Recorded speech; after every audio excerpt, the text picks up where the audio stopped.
महाराज जैसे ही मैया यशोदा को बताया कि कन्हैया काली दर में कूद गए, मैया यशोदा रोने लगी, बिलाव करने लगी। यार गजब हो गया, पैसे भी नहीं जीने देता था कंस, कन्हैया ने तो गजब कर दिया। अब क्या हुआ?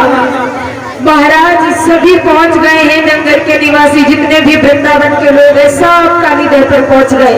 सभी महाराज चिल्ला रहे हैं श्याम श्याम गोपाल, लेकिन महाराज समझा रहे हैं बलराम कन्हैया बता रही है वो भरेगा नहीं, लेकिन महाराज हृदय में तसल्ली नहीं आ रही है। महाराज यशोदा मैया धाड़ मार मार के चिल्ला रही है, कन्हैया तुम कहाँ चले गए, गोपाल तुम कहाँ चले गए, श्याम। लेकिन महाराज उधर भगवान कन्हैया पहुंच गए हैं जहाँ पर उन्हें जाना चाहिए था। जैसे ही महाराज पहुंचे हैं, नागिनियों ने देखा और कहने लगी, अरे तुम कौन हो? तुम एक इंसान होकर के, मनुष्य होकर के तुम्हारे अंदर इतना बड़ा साहस कि तुम नागों की तरफ चले आए, तुम्हें बिल्कुल भी डर नहीं लगा? नागिनी, हाँ तुम क्या कह रही हो? मैं ये बोल रही हूँ तुम्हें बिल्कुल भी डर नहीं लगा? हमारे पति बड़े जहरी है। इस चीज का डर लगता है? हमारे पति जो है ना, उनके अंदर इतना विष है, अगर उनका जिस पानी में रहते हैं उसमें अगर उसके ऊपर कोई भी पशु पक्षी उड़ जाए या कोई पी ले तो बचता नहीं है, और तुम यहाँ तक चले आए। इसका मतलब ये है तुम अपने पति का घमंड मुझे दिखा रहे हो, उनकी प्रशंसा मेरे सामने कर रही हो। प्रशंसा? हाँ। अरे मेरे स्वामी प्रशंसा के योग्य है, तभी तो मैं तुम्हें बता रही, चेतावनी दे रही हूँ। सुनो नागिनियों, सुनाओ। तुम्हें अपने पति के ऊपर इतना ही घमंड है ना? हाँ हाँ। जगा दो अपने पति को, देखते हैं कितना बड़ा बलधारी है। अच्छा बिल्कुल।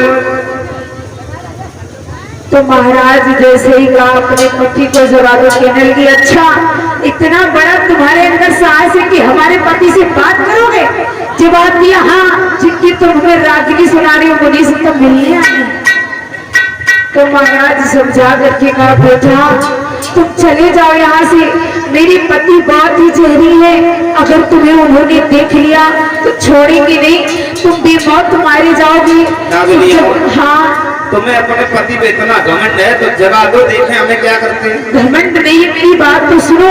जब तुम हमें इतनी खूबसूरत नजर आ रहे हो तो तुम अपनी माँ के लिए कितनी अच्छे होगे, इसलिए भाग जाओ यहाँ से। तुम्हें नहीं मालूम नागिनियों?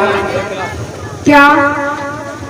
तुम्हारे और तुम्हारे पति के यहाँ रहने से हाँ हमारे यमुना जल है, हाँ जहर बन जाता है, जो हमारे गाँव और बछड़े इसको पीते हैं तो खत्म हो जाते हैं। इसलिए तुम्हें अपने पति पर घमंड है तो उठाओ, मैं आप तुम्हारे पति से ही बात करने के लिए आया हूँ।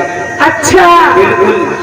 तो महाराज नागिनिया कहने लगी, अच्छा छोटे से पिल्ला हो करके और तुम इतनी बड़ी बड़ी बातें कर रहे हो।